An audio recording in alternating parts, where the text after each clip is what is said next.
Hello, everybody. What's up, you beautiful nerds? You're definitely a nerd if you're watching right now because it's Friday night and the mood is right.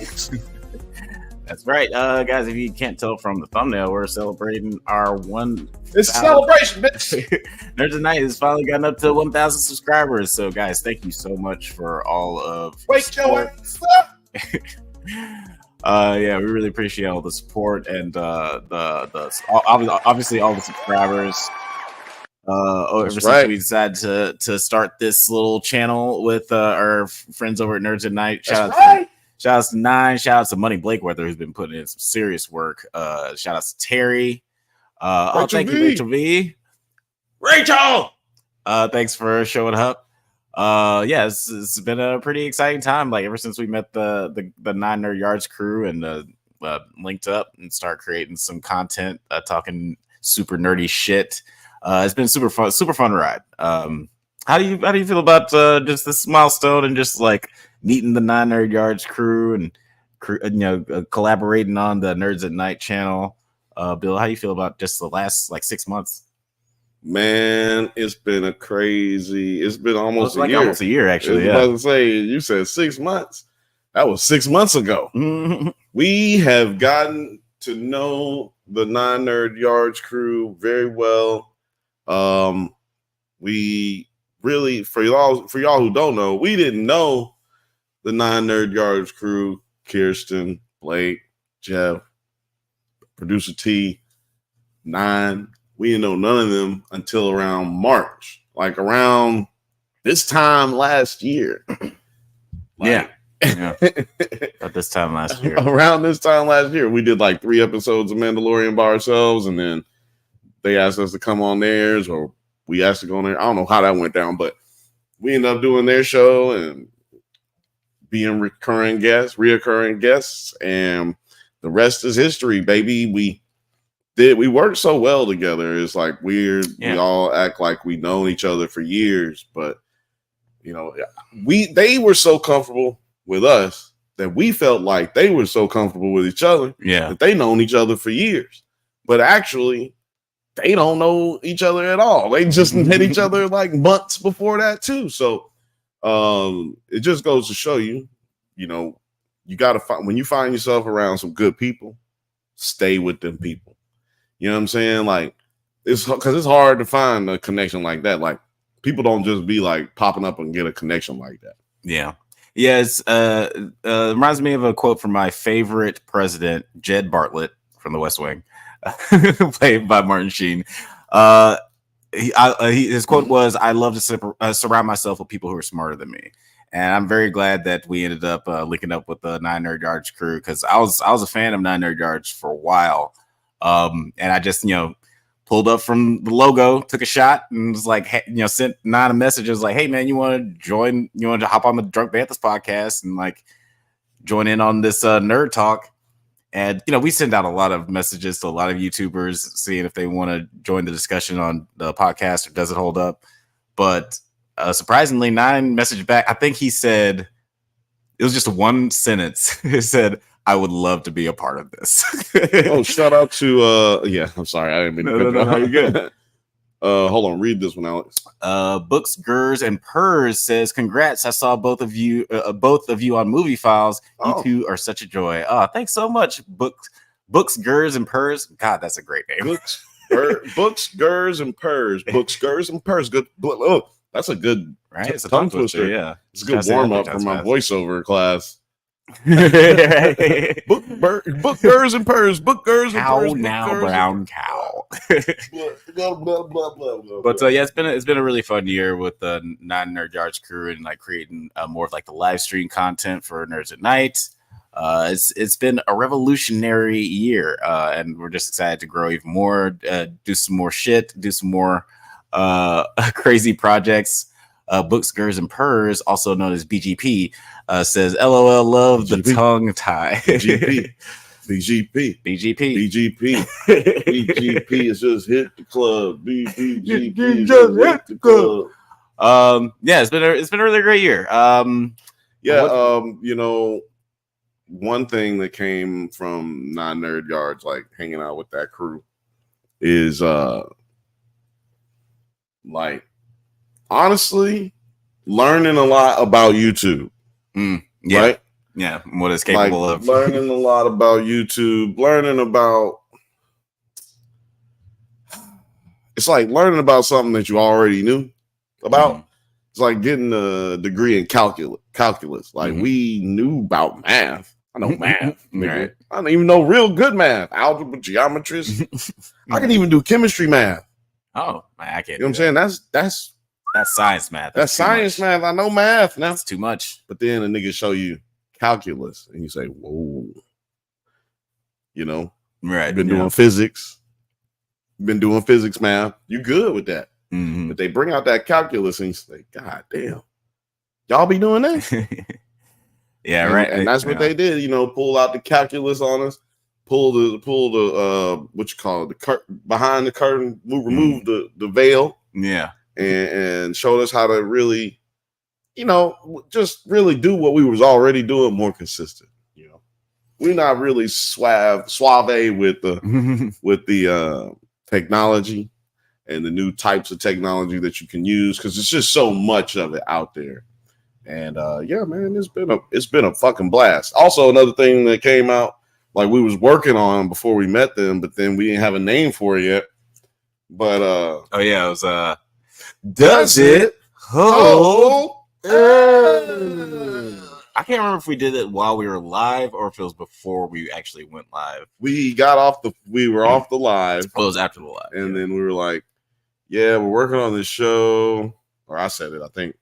Like, we're working on this show where we gotta try to judge movies from back in the day, see if they're still good today, like see if they can still be made, or if they're too PC, or if it's too PC now, like blah blah blah blah blah. And nostalgia is what Blake was like, "Why don't you just call it? Does it hold up?" I was like, well, "Motherfucker, why don't I just call it? Why don't we call Does it hold up?"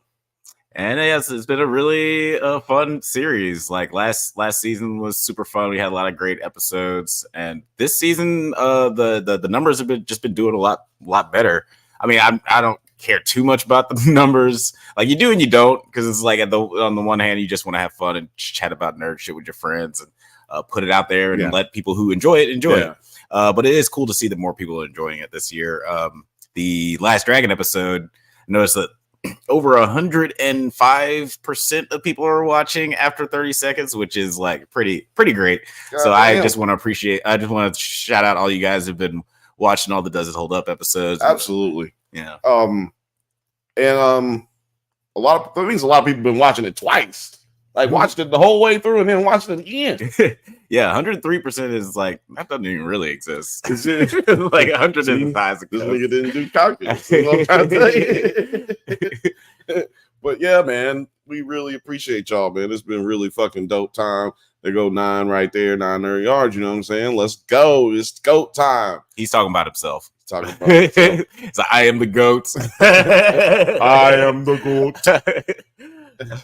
And guys, if you haven't checked out, like for whatever reason you've made it to Nerds at Night and you have not checked out 9 Nerd Yards, please do yourself a big old favor and go check out that channel. You'll thank yourself. Shout out to whoever's watching from Twitter. Shout out to whoever's watching from Drunk Banthas channel, and shout out obviously to whoever's watching from Nerds at Night. We appreciate ya. Indeed. Let's keep it going. Share it. Look, this ain't the end. Let's keep it going. Share this with your grandma. Share this with your auntie. Share this with your baby mama. Share this with your baby daddy. Share this with your side bitch. Share this with your side nigga. Share this. Share it with all the people. Yes, like Ivan Ooze said in our first Does It Hold Up episode, take it home in boxes, take it home in cases. If your parents don't like it, just throw it in their faces. But no, we really appreciate you guys. 9 Nerd Yard says 1K subs and only going to grow from here. That's right. Wouldn't it be so funny if we lost like 600 subscribers tomorrow? Yeah. Today, right now, because of this, we're gonna lose 600 subscribers. We just dissed ourselves. Yeah. That would be like a double-edged sword, because at the same time, 600 people would have had to have watched it. right? Yeah, To but hate got the this, numbers. to hate this so much that they went and unsubscribed. But we got the views. We got like 6,000 views and 0 subscribers. Rachel V said in the chat, do I get extra credit if I share with my baby mama and my side bitch at the same time? Ooh, the answer is yes. The answer is yes. You just have to show us the text messages and the timestamps. It's like, okay, that was within 5 minutes. And right. Sharing both ways. Only problem, cool. The only problems you got in life, if you got them kind of scenarios, is Valentine's Day. Those are your biggest problems in life.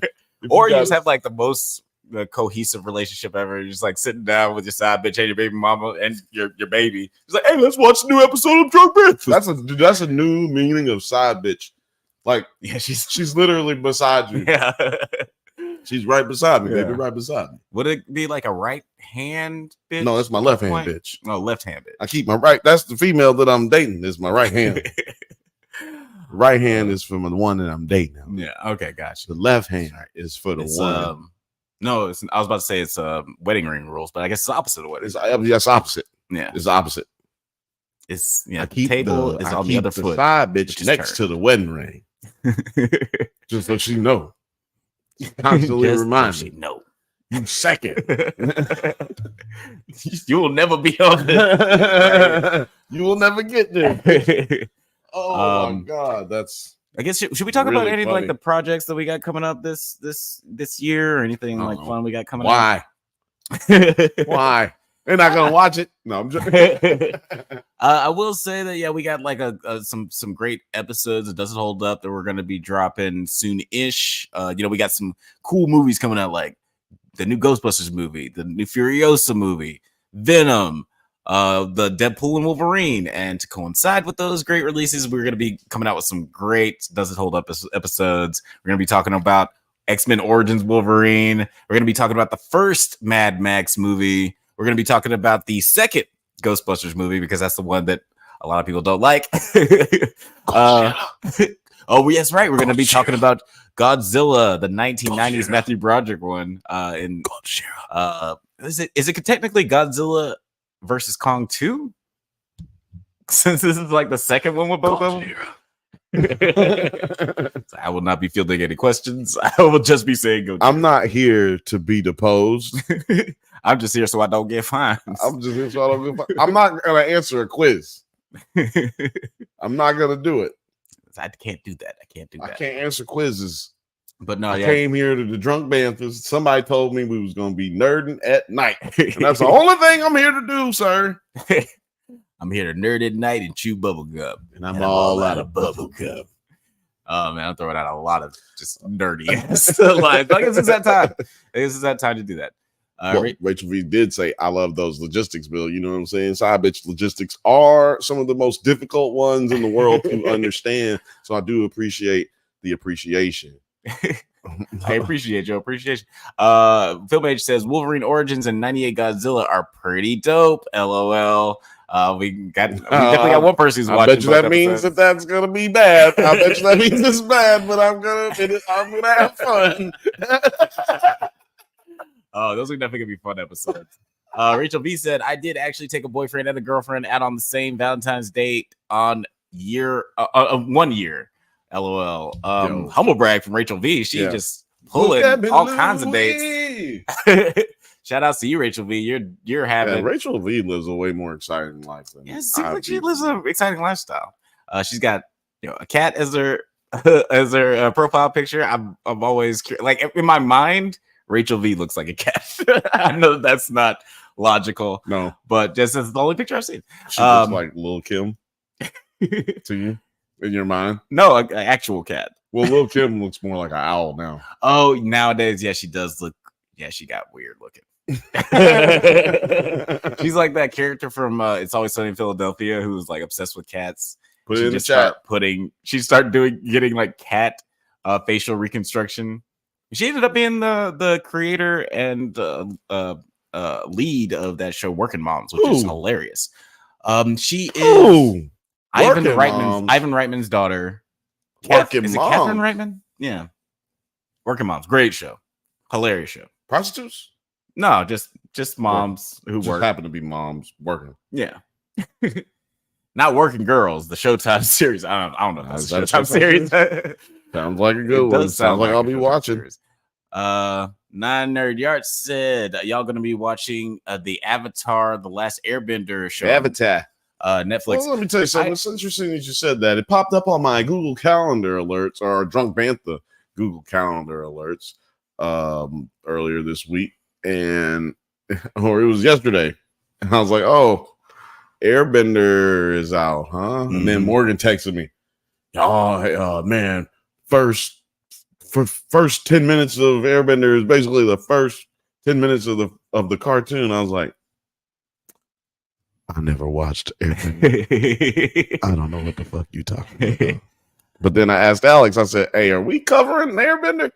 He's like, "I was going to," but then I was like, no.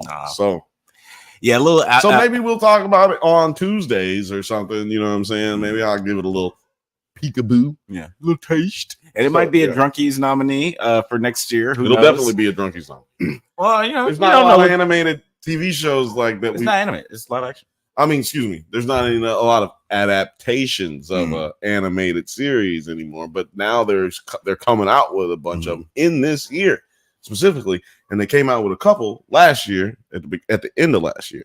So, yeah. I mean, I can't speak to the quality because I haven't watched it yet, and I can't even. And I haven't. It's even not watched, for us to speak to.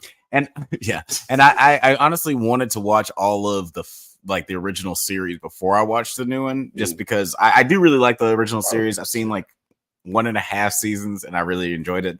But I really wanted to finish it before I watched the new one. Now, is the Airbender? So is this one Avatar, Airbender, The Last Airbender? Is it connected to them avatars with the other avatars, like the new avatars? No, it is not. It is. But but they Airbenders though. they are like water benders in a sense. They're airbenders. Yeah. They bend the air. No, it's a different thing. But they got the same clothes on though. Nah. Yeah, they got the little red monk clothes. Yep, they do. Wait, they got the little tattoos. We're talking about James. What's his name? Why can't I think of his name? James Gunn. Jimmy Titanic.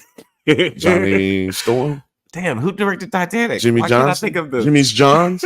It's probably Jimmy Johnson, famous quarterback famous coach of the Dallas Cowboys. 900 Yards says the original series is so damn good. Talking about the last Airbender. Rachel V said, "I would love your thoughts on live action One Piece." And you know what? That means we're gonna have to do this shit. Fuck, we're gonna have to cover it at some point. You guys don't, I honestly a little inside baseball. I'll tell you that, you guys. A little inside baseball. I wanted to watch all of the original series before, but also I just do not have the time to watch a whole series right now. I have 6 videos. A whole series to watch a series. Right. Yeah. I can't watch 2 series right now. We have so much content coming out soon. It's a good problem to have. Jimmy Cameron of Avatar is heading towards airbending with the last film, said Film Age. So that's one of the reasons why. It's a whole different Avatar. It's a whole different Avatar. Oh, I thought that was the Avatar you're talking about. No, nigga, Avatar the cartoon. I thought you were making a joke about that. I was like, oh, is it James Cameron Avatar the same as? But yes, it is the same as the Avatar cartoon. Yes. God damn. See, now I don't even know. I thought you were making a joke. I said they was wearing the same clothes. They was monks. But yeah, then that's why I was saying I wanted to watch. It's already shots been taken here, ladies and gentlemen. I was playing Batman Arkham Knight, and it was a dumpster fire, so we had to take a shot. I had to take a shot.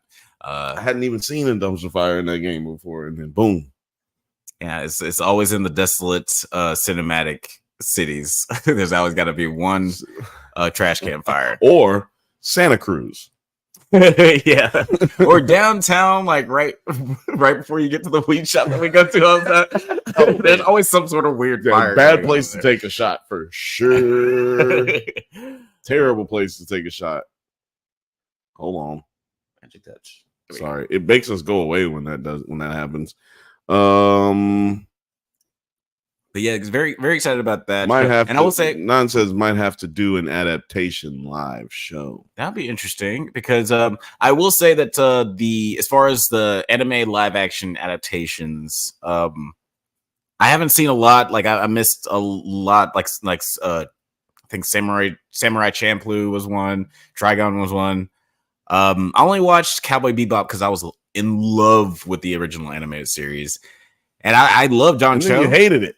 Oh my god, it was so terrible. You hated the TV series so much. I didn't watch it. It was so fucking terrible. I was gonna do a review. I had written out half of a review, but then I got to like the second to the last. In the year of our Lord, 2001. I got to like the second to the last. That's all he wrote.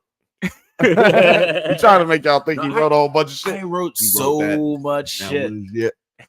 Honestly, I don't write a lot of stuff that don't end up getting produced. It was just like that and this Thor video that I wanted to make. Is the only things that ended which is the reason he's working so hard on this garbage Aquaman movie. Yeah, I was like, not that his review is garbage, but yeah, I almost gave up back in January, but I was like, fuck, I need to finish this. I can't have another thing that I quit on and put in so much work. But yeah, it's like the Cowboy Bebop was so terrible. It was just such a bad. Like, Cowboy Bebop was so bad, it felt like it was made by people who never watched the show and didn't get the vibe of the show. So I was like, well, maybe Netflix just sucks at these adaptations because I also haven't heard anything good about the other ones. But I haven't heard good things about One Piece. The first one that I'd seen. They made a few before that, like Death Note, and I think Samurai Champloo was before that. Fuck that. Samurai Shampoo. Samurai Champloo. Fuck out of here. I feel like Trigon was before that. I don't know. Leave it in the comments if you guys know, or name your favorite Netflix anime adaptation. It's probably One Piece because that's the only one that I've heard good things about, honestly. But I haven't heard anything good about One Piece. I haven't heard anything bad about One Piece. So I'm interested to see what my thoughts on One Piece are as well.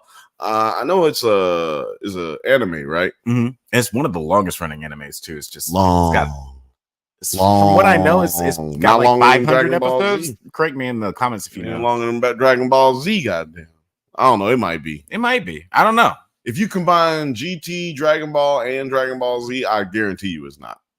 It might, because I know that there's no way it is if you combine all three.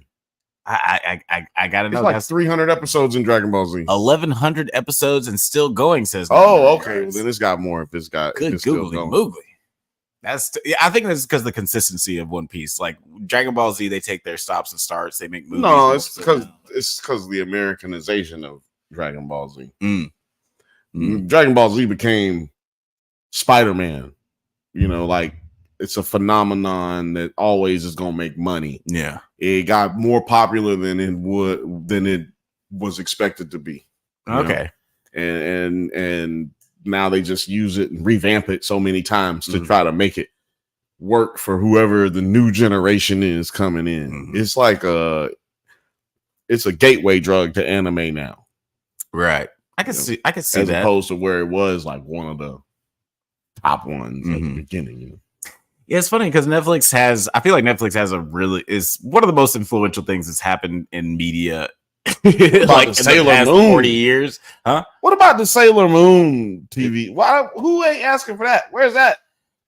You know what? Honestly, if they made Sailor Moon, I could see them fucking that up so bad. I could see if Sailor Moon ended up like Madam Web. Honestly, that's because you hate women. No, I'm joking.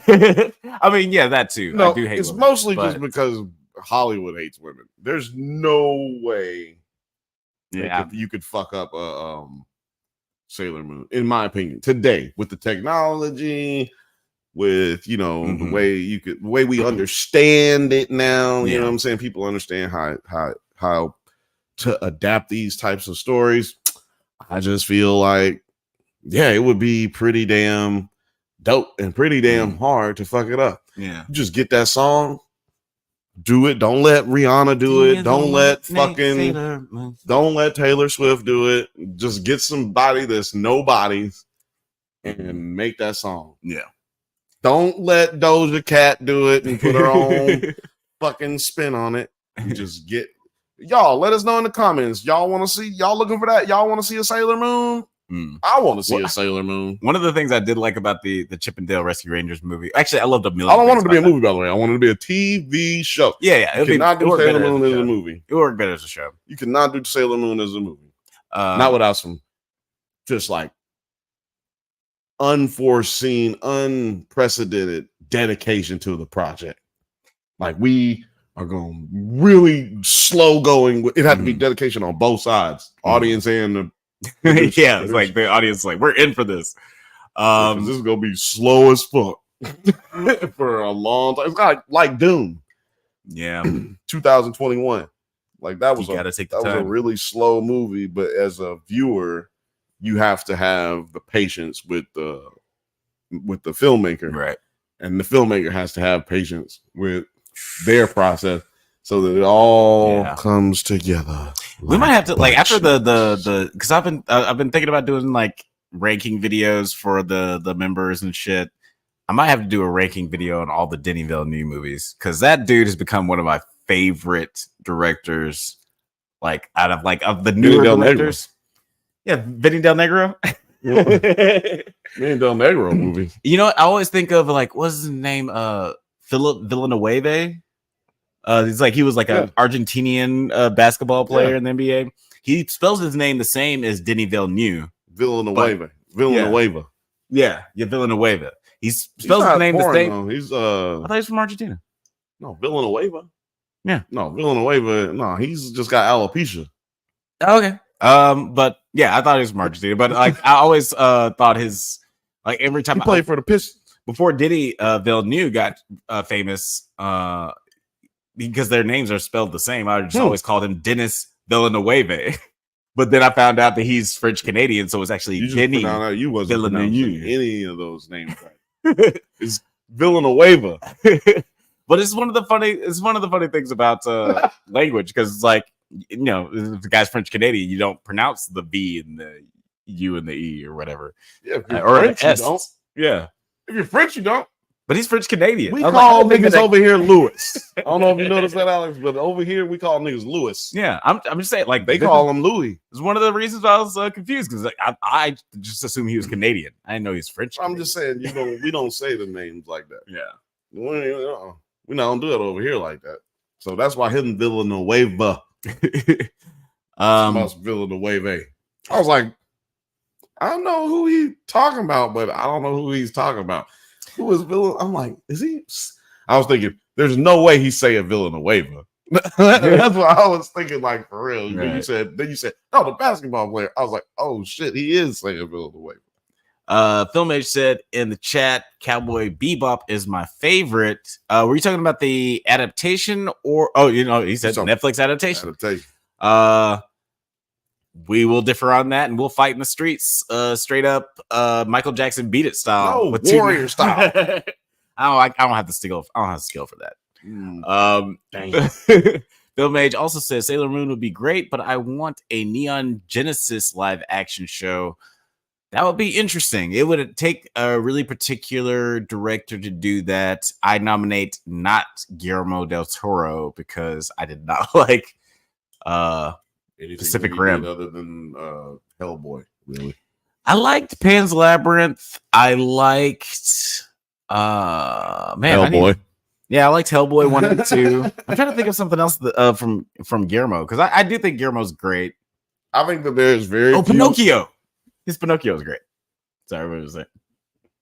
I can't talk to you. Have you seen it? I can't talk to you. Okay. See you guys later. I can't talk to you, Pinocchio. Why even bring up Pinocchio right now? Guys, put it in the comments if you like the Guillermo Pinocchio. Put it in the comments if you believe Guillermo is an overrated director. Let us know. Underrated or overrated, Guillermo? Yeah, what's the over-under on the rating? Totally overrated. Guillermo del Toro. Totally overrated. He's got a lot of stuff. I do think that he's made more good stuff than bad stuff. And he's in that weird he's in the graduating class of Propaganda Films, which is this film company that's had a bunch of great, or at least iconic directors. Zack Snyder, Michael Bay, David Fincher, Guillermo del Toro, all these like very stylistic directors who started out in propaganda films, which is this company that made commercials for the most part. Zack Snyder, very overrated. Yeah, he's great visually, but I just maybe I don't know, man. That whole group might just be overrated. But David Fincher, out of all those people, is the only one who's like, you know what? I'm going to direct stuff that somebody else writes, and I think that's why he's on the top. Like, I'm not good at this. I'm not going to do that. Yeah, I'm good at making shit look good. Zack Snyder's not bad at like directing. Well, you know what? I don't like when I just don't like certain things that he does, man. Like, you know what? I've never watched.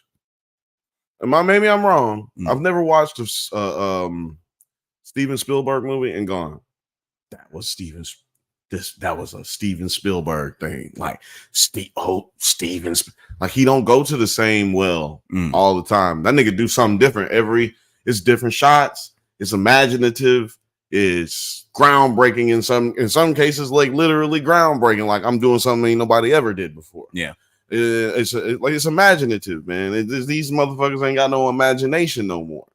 And then like you could also look at it like they scared to do something that's outside of what they know that will work.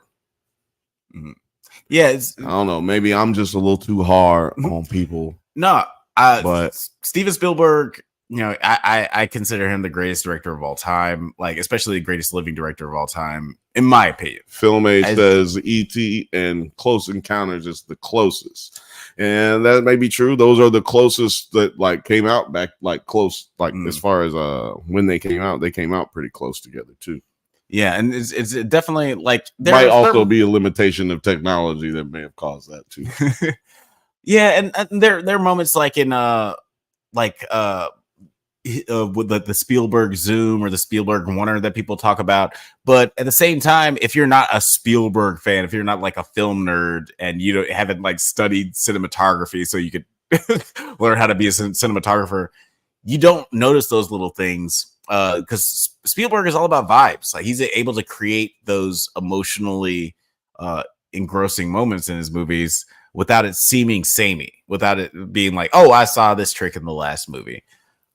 Which I applaud him. And like to your point, he's like one of the most versatile directors of all time. Like the guy made Schindler's List and Jurassic Park in the same year. Like how do you do that? The dude helped write what is it? He helped write, was it Return of the Jedi? From what I heard that he like there was a lot of collaboration with the Let me tell you what Steven Spielberg used to do. Break all the rules. Even though he's like the rule guy as far as Hollywood is concerned, like he never goes over budget. He's on time notoriously, but which is two things that you either do one or the other in Hollywood as a director. You're not known for both. Usually. Not usually. Not at all, really. I don't know anybody else who's known for it. Just David Fincher. Although he has he known for never going over budget? He's known for never going over budget, but he has famously high budget. So he'll go to the studio and be like, hey, this is going to be $90 million, but I promise it's not going to be over that. Like that's what he always does. Well, no, that's Steven Spielberg gets way more money than that and don't go over budget. Yeah. He's got more cachet. But he also would do things like work on somebody's project without getting paid, work on somebody's project without putting his name on it, work on two projects that he's not supposed to be working on, but he's working on it anyway, even though somebody else's name is on it. And then he's working on this because they told him he couldn't do this and that, but he did it anyway. You know, what was it? Poltergeist. That was the one of the ones is like that. And I watched that for the first time during the pandemic, and I was like, are you sure this wasn't directed by Steven Spielberg? Because it feels like very this kid's getting eaten. Mm-hmm. It's got to be Spielberg. Feels very it's Spielberg. Children being frightened to death. This is a Spielberg movie. You can't tell me Steven Spielberg wasn't on set. Oh yeah, he was definitely there. But his hands are like the ones where they're like where old girls pulling her face off. Oh, that was his hand. That's his hands, like behind her, like pulling her face off. Oh, the dude. It was one of the dude, yeah. the dad. Yeah. No, it was one of the cinematographers who were there to like film the paranormal experiences, and he was in the bathroom. I think it was Steven Spielberg though doing it. Oh, no, yeah, for sure. I think it was that character. Yeah. But yeah, man, I didn't know that though. That's but that doesn't surprise me that he would just be on the set and he's like, hey, I want to be able to say that I always was the guy who did this. This is ridiculous, man. You know who else used to break the rules all the time?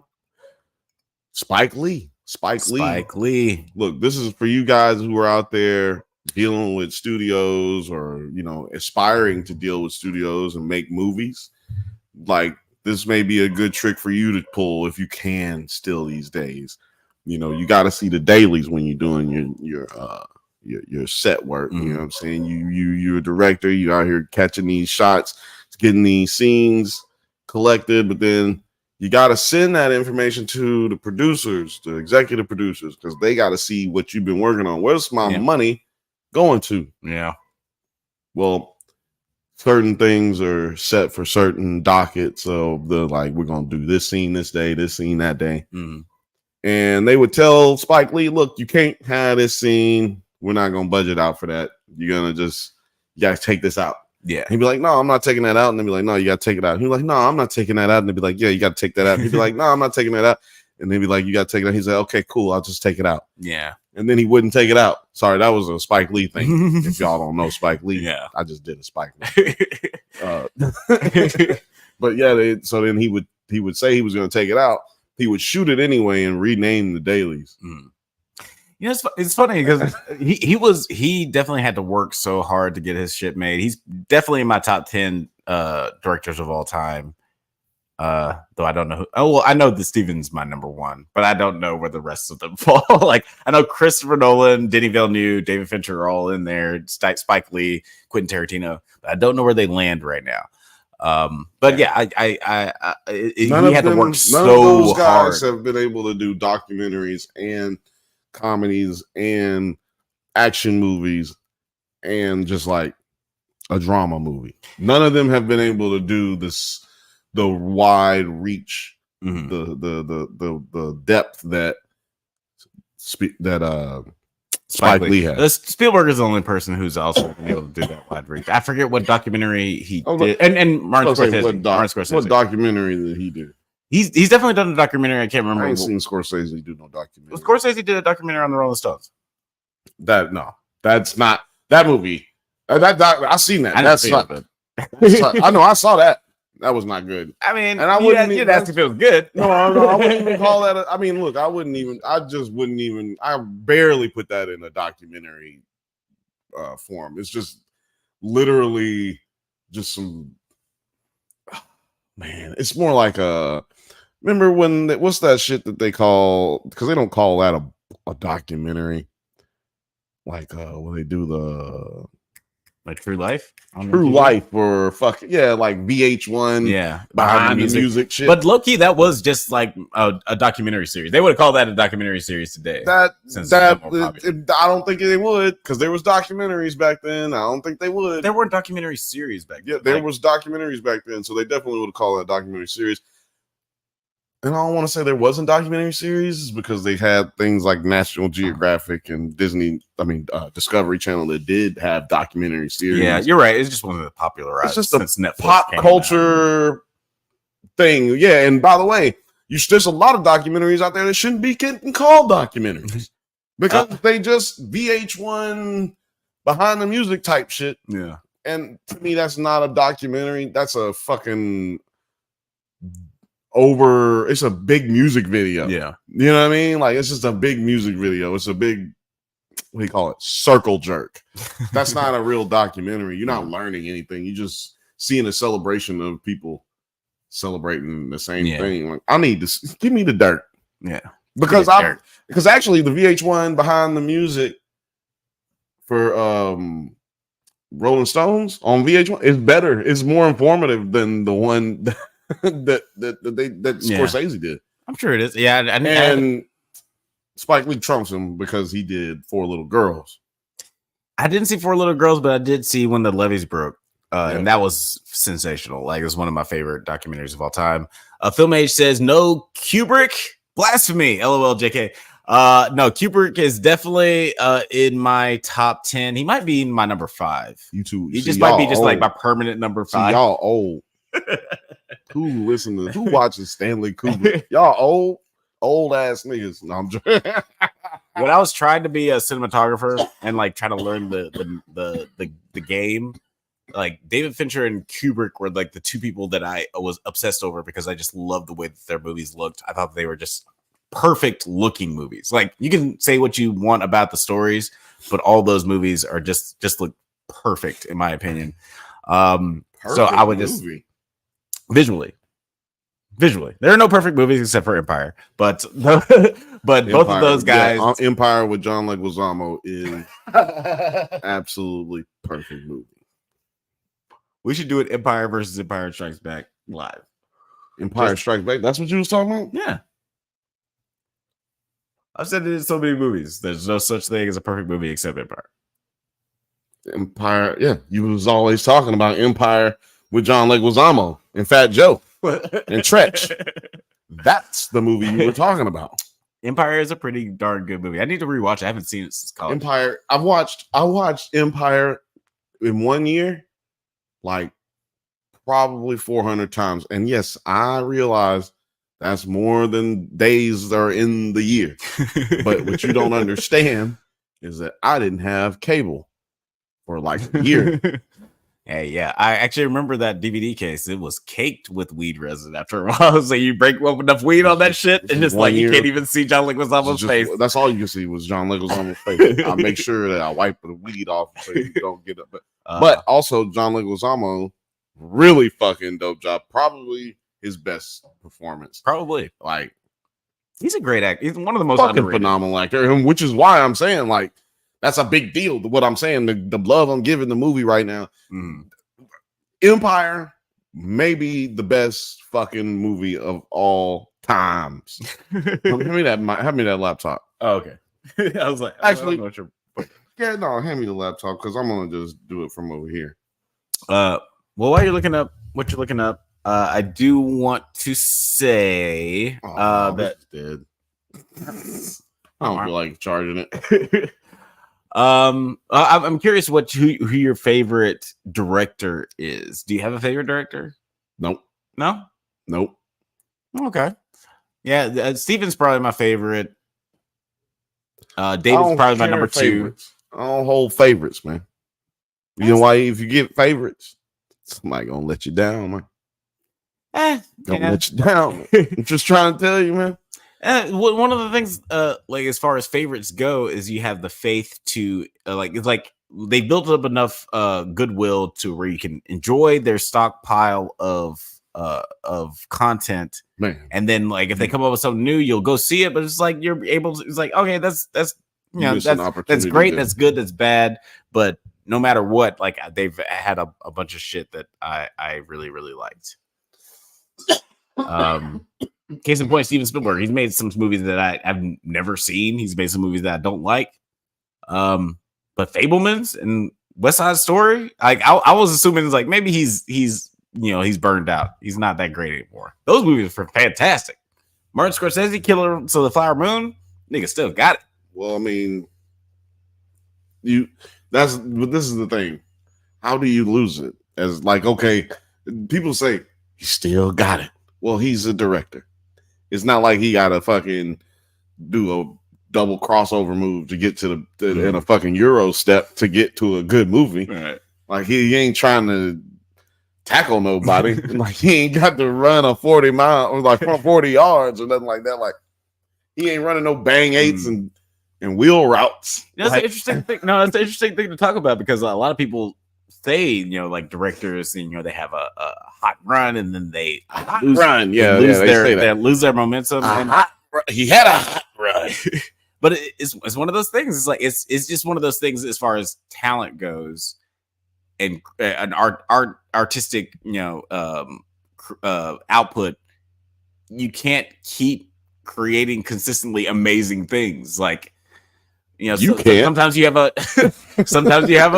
an album that doesn't hit that well. Sometimes you have a song that doesn't hit that well. So I mean, it's like if baseball is the only. I mean, sports in general is the only place where averages are kept to make sense. Like people don't even take averages into consideration in anything other than like math. Mm-hmm. And so like sports has a lot of math. Mm-hmm. And like, so if you're a baseball player and you only get 3 at bats and you only get on base 3 times right after like 10 at bats, like if I shoot 10 times into that little cup over there, little straw paper, just try to hit it 10 times. Right. And I only hit 3. Y'all gonna be in here laughing at me, talking shit. Yeah, nigga, fuck you, nigga. Your shit. Hey, get that shit out of here. Your name ain't Jason. Your name Asen, nigga. You ain't got no J. And then I would be like, God damn, that's so disrespectful. But if I was a baseball player and I fucking went at bat 10 times and I got on base 3, nigga, I'm doing real good. Yeah, no.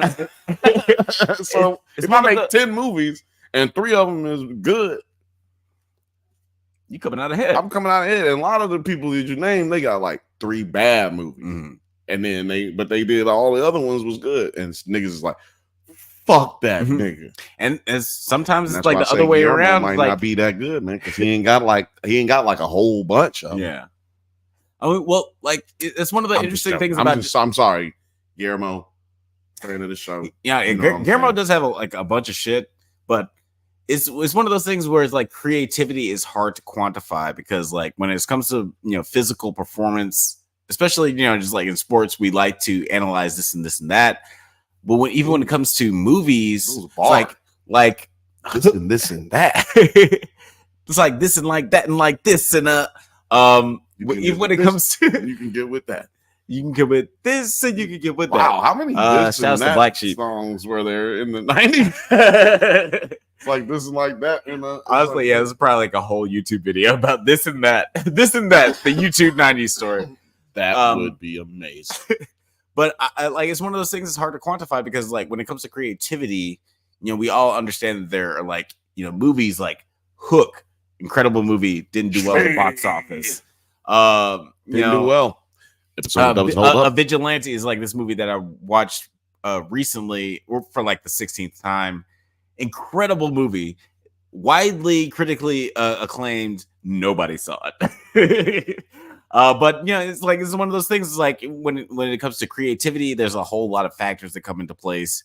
That's why one of my favorite quotes from an actor like George Clooney, he was talking about the successibility. That's not a movie. Accessibility.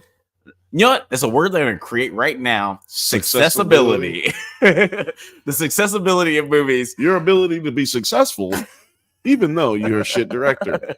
That's the definition. Your ability to be successful, period. Because what he's talking about is like... I think it has to be for film. No, it's definitely for film only. Well, that's why it's even though you're a shit director. Well, it has nothing to do with whether you're a shit director or not. Because Steven Spielberg, great director. No, I mean, his movie, even if you're a shit director, you can have successibility, even if you're a shit director. That's what. So you trying to make it a negative thing. Okay, yeah. So you tried to make it negative, but it's positive. It's a superlative positive. Actually, yeah. To your point, one of the things that George Clooney said, he's like, you make a great movie, or if you make a movie, there's so many things that can go wrong. The music could suck, the script sucks, the cinematography sucks, everything works well as far as the movie goes, and the marketing sucks, and nobody goes to see it. So it's really lightning in a bottle when you make a good movie and it's successful. Like there's so many things involved with no, I'm Christina Aguilera. It's because of the hackers. That's what I felt like when you said Christina Aguilera. But there's so many things that have to go right. Just as far as skill and luck goes when it comes. Well, you know what they say, Alex. Skill and luck excuse me, that luck is just preparation meeting opportunity. Yes. I And think then Denzel when said that. I said that, nigga, I created that. This is created in real time. I just made it up right now. Actually, I don't know who made it up, but I say it all the time. I heard that Denzel said it might be one of those One of them, things. it's just a where thing like that people somebody's say. like, oh, Yeah, well, it's like niggas been saying that since like fucking the word luck was created. Like, being prepared, you know, and you know, being prepared for the opportunity. You gotta get ready. I mean, you don't gotta get ready if you stay ready. Right. Yeah, it's another. It's If like you Herman stay Edwards, ready, you ain't maybe? gotta get I don't ready. know. Herman Edwards. No. That is don't push sin. We play you. I don't want to do a whole bunch of Herman Edwards. It's too. I got to be real loud to do a bunch of Herman Edwards jokes. Right. You got to get the vibe. You play to win the game. Man, is there anything that you've been? Hold on, we gotta get these comments, man. Oh yeah, okay. Let's get into the comments. Getting out of the comments stuff. Film Aid says, "What's that?" Satoshi Kon ID say has a flawless I'd filmography. I'd say. Oh yeah, no apostrophe. Sorry. I'm Ron Burgundy. I just read things how they're written. Okay, I do not know that cinematographer or Is that the one director. who did, could you let me know? Is that the one who did Eternals? No. I met her once. Get the fuck out of here. I met her once. Did you, before or after Eternals? It was after Eternals, and it was after I saw Nomad. Nomad, I really, really liked. Eternals, obviously, I did not. But I met her. She checked into a hotel I was working at for about 6 months, and I told her I was a fan of her work, which was not a lie because I did like Nomads. Kiss ass. You hear this motherfucker? Rachel V said, I definitely thought the Genie in a Bottle line was a Robin Williams reference given the film theme. Okay. Yeah. I mean, fair enough. Because Robin Williams is probably most famous genie of all time in film history. If that's a quantifiable statistic? Most famous genie? Maybe. It's like probably him. Yes. What's her name? Beverly Montgomery. Beverly Montgomery? Yes. Beverly Montgomery. Beverly Montgomery. Why did I complete it? This is how you know I'm a nerd. I know I dream of genie actress off the top of my head. You're just horny. It's okay. This is my favorite show. This is my favorite show. I mean, movie. It's not my favorite movie, but it's one of my favorite movies. It's Good my movie. favorite movie. I like this movie, man. Y'all don't like this movie? Empire? Y'all ain't seen this? It's a great movie.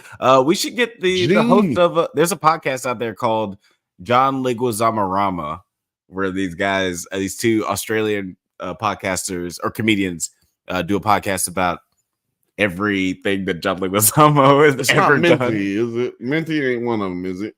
No, it's not Minty. It's Zach Lahane. I'll watch it. I can't remember the other. If Minty's not on there, I'll watch it. So Minty be doing. Y'all watch Minty? I like Minty. It's a guilty pleasure of the internet. Yeah, I like him. I like his coverage of YouTube. Like his coverage of movies on YouTube. But man, if he could just dial down the talking, just the cut scenes, it's the cut scenes. I just want to interview him so bad because I got so many questions. You know, somebody told me in one of the comments for the Ahsoka versus Andor video. Somebody, this is one of my favorite hate mail videos. Let's talk about hate mail comments. You know what? We got to screenshot some of these soon. We do. We need to accumulate some and just like. I love the hate comments. They're interesting. Alex used to hate them. Now he loves them. I think he used to hate them, but now he loves them. No, I always was. I was always very like, I guess, intrigued by them because I'm always intrigued by comments in general, like the fact that you have so much, like you have an emotional response to this video that you just watched, so you just have to type something out. And it's always more interesting to me where you have to say something bad. Because like if I don't like something, I just like click on to something else. But the people that have so much hate in the heart, hate. I love it because it's like, yo, son, you just spent all that time, like seriously, like 2-3 paragraphs, y'all. Y'all have no idea how many. Like we get some crazy comments, 2-3 paragraphs. And I'm like, yo, son, you just spent all that time putting together 3-4 paragraphs to hate on my YouTube channel, on my video. And thank you. You did this. You did stuff instead of what? You did stuff that people, I have people walk up to me on the street and say, hey man, I saw the video. I'm like, damn, which one? They say, oh, that one. And I say, damn, nigga, ain't no comments on that video. Why didn't you leave a comment? Why didn't you say so much more effort to talk to me in person? People tell me in person that they love the video, but then won't fucking comment that they love the video. But then this nigga said, fuck y'all, man. Hey, y'all niggas is dumb. You must be black because you're dumb. I'm like, wait a minute. He said, thank you. He said that I'm ugly and I couldn't read good. Thank you. Film Age Studio said the director of Perfect Blue and Paprika. I'm assuming that's that's Satoshi Kon. Con ID. Con ID. I gotta check out his stuff. Con ID. Oh man, Perfect Blue sounds super familiar. It's specific blue. It's the one that the Kate Bosworth, Michelle Rodriguez vehicle. Yep. Yes, of course. How could I forget? That's the one. He directed one of the greatest movies of all time. Yeah, she's a great director. Great. Rachel V said, Face on Love. You're gonna not give Face on Love his love. Honestly, I've seen like 60% of that movie. I haven't watched it all. I didn't know if Face on Love was in that movie. He said if you've seen 60% of it, you've seen Face on Love. That might be a generous thing. I might be seeing. That's where he says, "This is my dun-dun-dun-dun.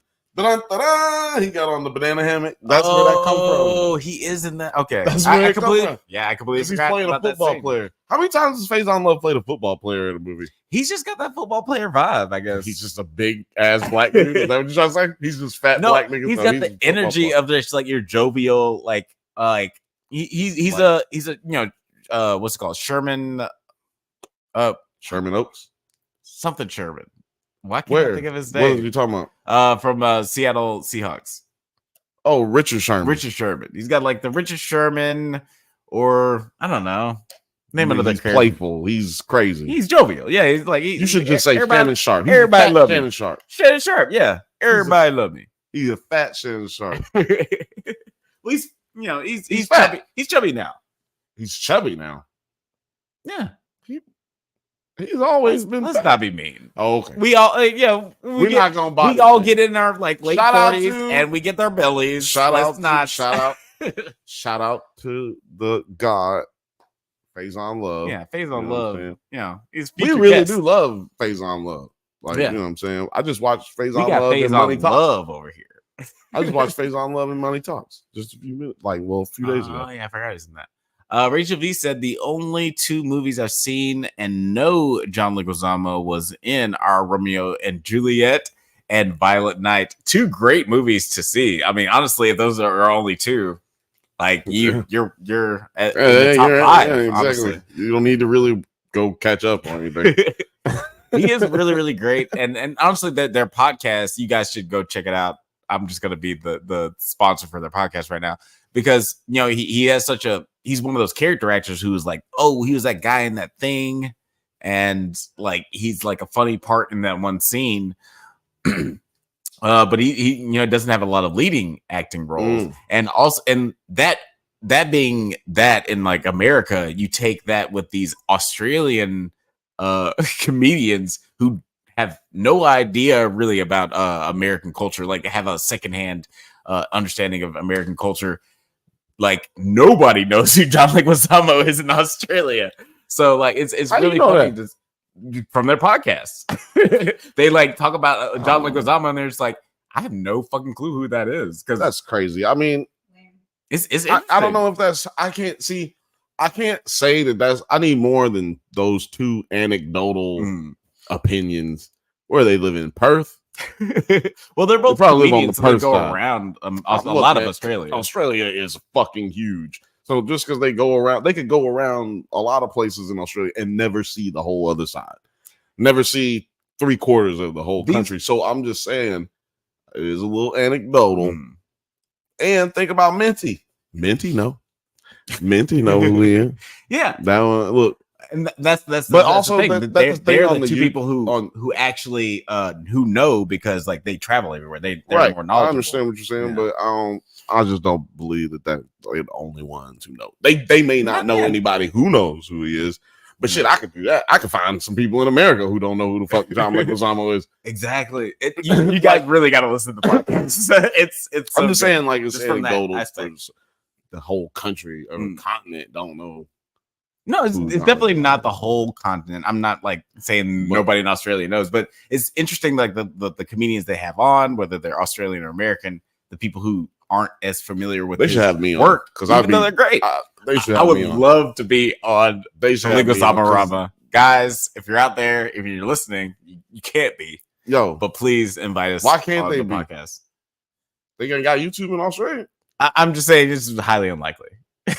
If you're watching, if you're watching this right now, can you go? What's the name? The Leguizamo. The Leguizamo on YouTube. Check my phone. No, it's a podcast, so it's on wherever you listen. Y'all go find them niggas, stalk them, and poke at them, leave a comment, tell them come have the drunk Banthas on their show.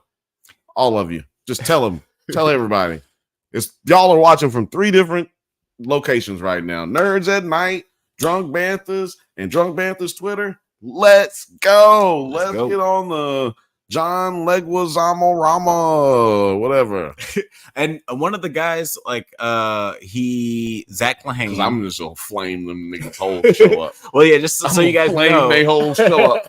I'm like, why? First of all, y'all niggas need to get outside, because it's like a thing now to have like a show where like, oh, we never heard of this movie. It's like there's these black kids who watch black movies that they never seen, and then there's these other black kids who watch white movies that they never seen, and it's like that, like nigga, you never saw that, like nigga, everybody saw that movie. Well, that's the funny thing about everybody probably hadn't seen the movie. That's the funny thing about just little weird ass kids hadn't seen them. Yeah, not the Australian dudes. I don't know them. Well, yeah, like there's something weird they men, haven't seen, but children. That's the funny thing about just media in general. Like no one has seen everything, and in this culture where like I feel like I've seen a lot of shit, but there's still times where I'll talk to somebody and they'll be like, "Have you seen this?" I'm like, "No, I haven't." They're like, "Oh, how have you not seen this?" I've seen everything. Like I've seen everything that in the 90s that was G to PG-13 rated. Seen it. But good or bad. But that's one of the appeals is like, everybody feels like they've seen everything that's important to them. So when they see somebody hasn't, so when they see, I'm just saying, I understand that. I understand what you're saying. I'm saying, I think I've seen every movie G to PG-13 rating in the 90s. Right. Not because I think that they were good. Not that fit into my lexicon. Mm-hmm. Like, I don't even know how, man. Some of the movies, we would see, like I see them now. Like, I'm like, damn, how did I see that? Yeah. Like, nobody, my mom don't watch them movies. Like, you know what I'm saying? But there's some little spurts of cable. That's what it is. Them little spurts of cable. Yeah. It was like that free. It's like, I guess it's like the 30-day free. Yeah. It was like 30 months trial. Back then. It was like 3-4 months. Yeah, I was gonna say it's like the 30-day free trial of 1994. Oh yeah. No, they don't even do 30 days out here. No, I mean in these times. Yeah, should they do 7 days? Yeah, I can't find a free trial no more. What the fuck is 3-day free trial? What's a 3-day free trial? 3 days? It's too short. I don't have any idea if I like this streaming service after 3 days. Yeah, how can you watch enough shit? I need at least a month to know if you're gonna get rid of the movies that I like on this motherfucker. Because if they're not gonna stay, why am I staying? Was there anything that you Sarah, you wanted to say before we round out our? You'll hand her to this thing. I don't like telling people when we're going to end because then they like to leave. So what I want to say is before we try to get out of here, because we're not leaving.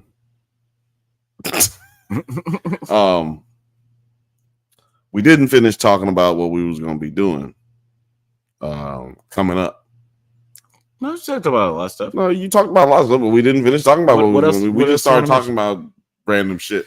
We have not completed a thought for an hour and 5 minutes. We've completed some thoughts. Said some things. No, I definitely completed some thoughts at the beginning. For sure. Well, I mean, like, we have segued into things that have nothing to do with the last 10 things that we talked about.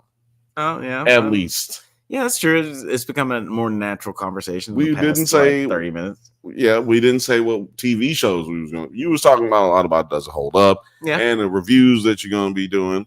Not so much the reviews, just Does It Hold Up? Because I have no idea what I'm going to be doing next. I talked about the reviews. You have to do the Pest. Oh, the Pest would be a good Does It Hold Up? Should we do the Pest? Who is the Pest? That's Johnny Leguizamo. Oh, John. That movie did not make any money. He has that in his house, like a the movie poster. Mm-hmm. It's just he was like, this is the worst movie that I ever did. You just keep it up as a reminder. Yeah. Hey, that's that first check he got though. It's like it's like the Kingpin with his white painting. It's like this reminds me of when I had to kill my father. He's got Mario Brothers. The worst moment of my life. You got Mario Brothers up there too. So hey, yeah, use it as a motivator. Motivation, baby. Nah, motivation. Those are my checks. Look at that. Didn't nobody see this one? This one was bad. I played a woman in this one. Rachel V said, "Oh shit, he was in the menu." Yeah, he had a really good. What was that? 2022. We had the menu and Violent Night, and like within the course of a few months. And John Wick. He was in John Wick. Two good movies. He was in John Wick too, like 2021. Yeah, he was in John Wick. Yo, justice for Johnny Legs in the John Wick legs in the John Wick series, because he was in John Wick 1 and John Wick 2 for like a second. It's a great setup for him to be in John Wick 3, and he never comes back. I haven't seen John Wick 4. I haven't seen John Wick 4. Please let me know if he's in John Wick 4. If he's not, it's a travesty and it's a hate crime. And you're not getting no more of my money. Be waiting until it shows up on TBS. And from what I hear, it's the last John Wick movie too. So like it's his last opportunity. That's right. That's what I'm saying. You're not getting no more of my money, and you're not in it. But Johnny Legs, you're just gonna get me to watch it like right after the Fast and the Furious 8 go off on TBS. Rachel V said, "I only remembered that because his character got killed for making an absolute shit movie." Yeah, awesome. If only that's how it worked. Honestly, I liked a lot of things about that movie. Oh, never, sorry, not in real life. That's just joking. Yeah, it's like a very Squid Game situation where he's like, if you make the worst movie at the end of the year, you get killed. That would be an amazing Squid Game. Like, like, oh Squid man, Game season 2. My brain's hurting. Like, what if you kidnapped like some crazy dude, not us? Yeah. Not us finding or y'all. No, this is a scenario, okay, guys. What if there was this guy who kidnapped all of his favorite directors, right? And put them into this crazy little haunted, crazy, spooky mansion, booby trap mansion, like Saw, but they gotta answer movie questions. Oof, man, and then crazy. It's like about they movies. It's like questions. Saw guy? Is it Tobin Bell, like from the Saw movies, or is it like Tobin Bell? Is it like what's Ron Howard's little brother with the big head? Oh yeah, damn. You know what I almost said? I almost said Ronnie Howard. I almost said Ronnie Howard. Of course, that's what it is. Me too. I was like, no, it can't be Ronnie Howard. No, it can't be the same nigga that you just asked me. Oh man, Ronnie and Ronnie. Rachel V says, this almost sounds like Saw meets Hunger Games. Yes, exactly. Oh, I'm glad that you just were at the pitch. I'm glad you were at the pitch meeting. Rachel V, yeah, she's on. She's one of the staff writers for this show. Misery meets Hunger Games, says 9Nerd Yards. Misery meets Hunger Games. Okay. I'm down for that. Look, I'm glad that I haven't seen any of those things. So, I mean, I've seen Saw. But I have not seen Hunger Games, and I have not seen Misery. I haven't seen Misery. 9Nerd Yards said, "Oh damn, I lost my place." In the comments, 9Nerd Yards says Rachel was reading my mind. Yeah, I mean, there's a lot of collective consciousness going on with this nerd shit. Yeah, like honestly, that sounds like a really great idea.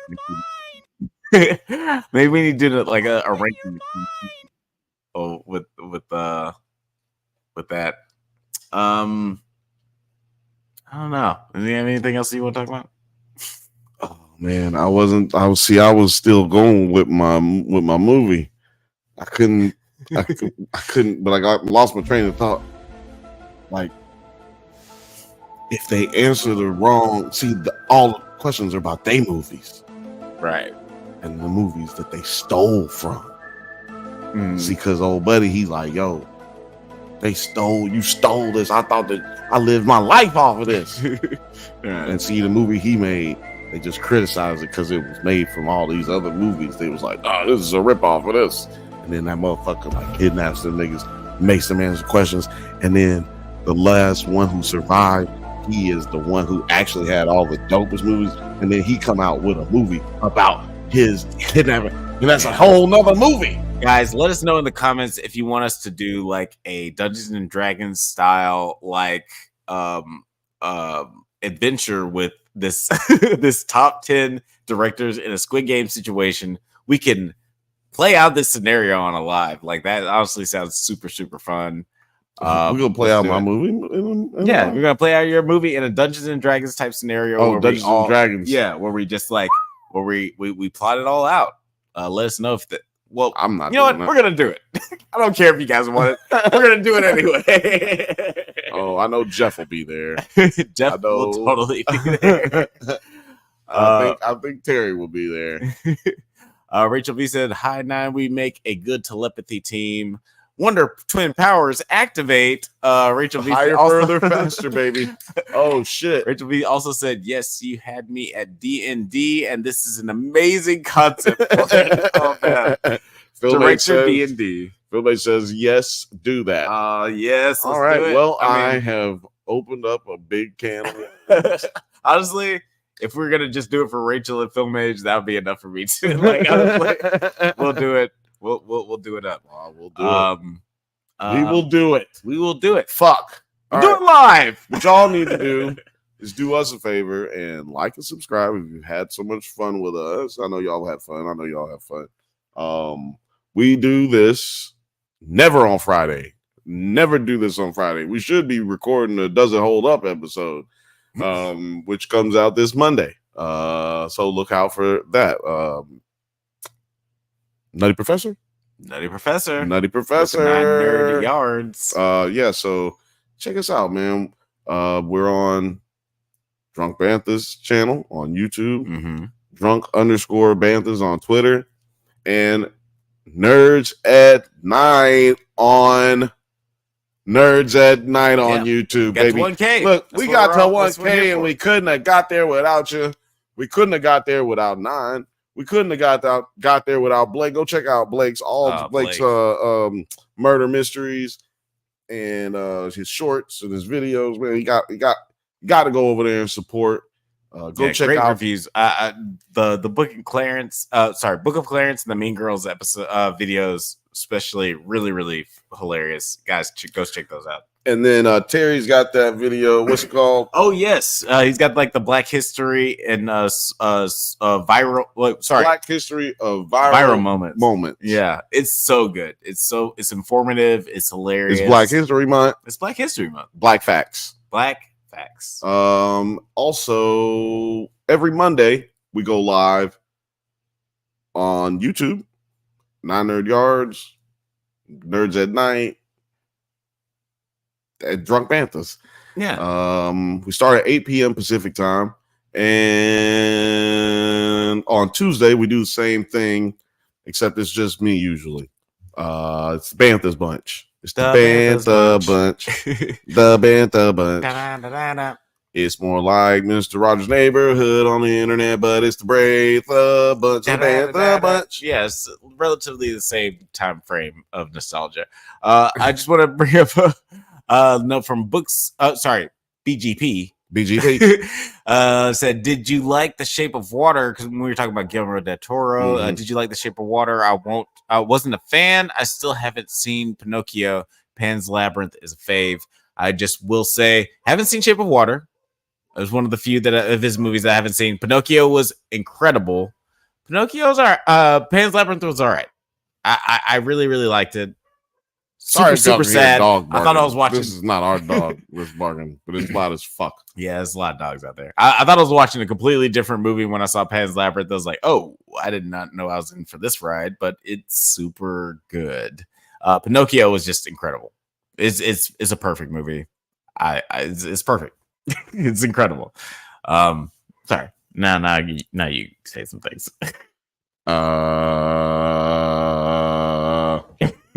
Scroll Tide. If you really want to support us, go get you some merch. You know what I'm saying? If you really want to keep this channel going.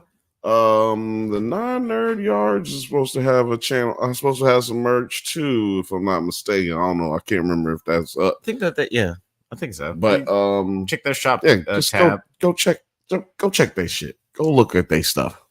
But yeah, I guess we appreciate you guys so much for tuning in. I'm about to go get impromptu live. Check us out on 1,000, baby, 1,000 wow. Everybody do a shot for 1,000 wow. So real quick, Rachel V said, what movie were you expecting Pan's Labyrinth? I definitely misread the title the first time I watched it and expecting Labyrinth.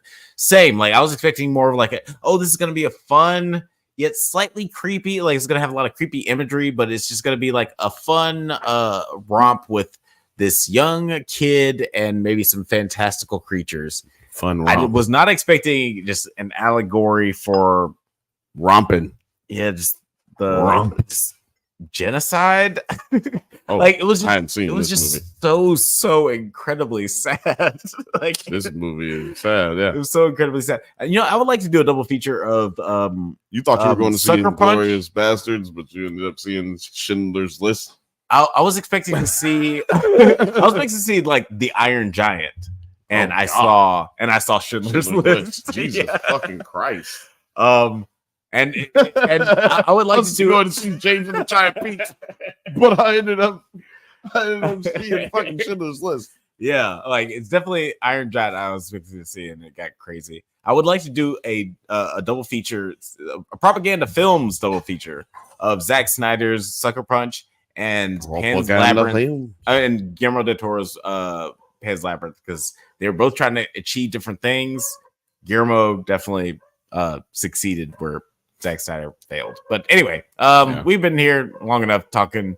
About and there's a dog that's clearly just he's losing his guy. I don't know if y'all actually can hear the dog, but it's so loud. There's no way you can't hear it. If you can't, I'm the best sound guy in Los Angeles, California. But if you can't hear it, it's Alex's fault. Alex ran sound. No, I'm joking. Just go ahead and take that title, whether you hear it or not. If you hear it, then he didn't do the audio for this episode. Rachel V said, I recently designed a merch for a musician and feel the need to sing your praises for the merch shop again. The stuff looks so solid, is a great price, and they ship fast, and I've seen how hard that is. Oh gosh, thank you so much, Rachel V. Rachel, I appreciate the shout outs. We worked really hard on it. And yeah, if you guys want to support the channel, please go check out some shit. Please check us out like you mentioned, every Monday at 8 p.m. Pacific time for our Drunk Banthas podcast. Stay safe, my little subscribers, and may the force be with you.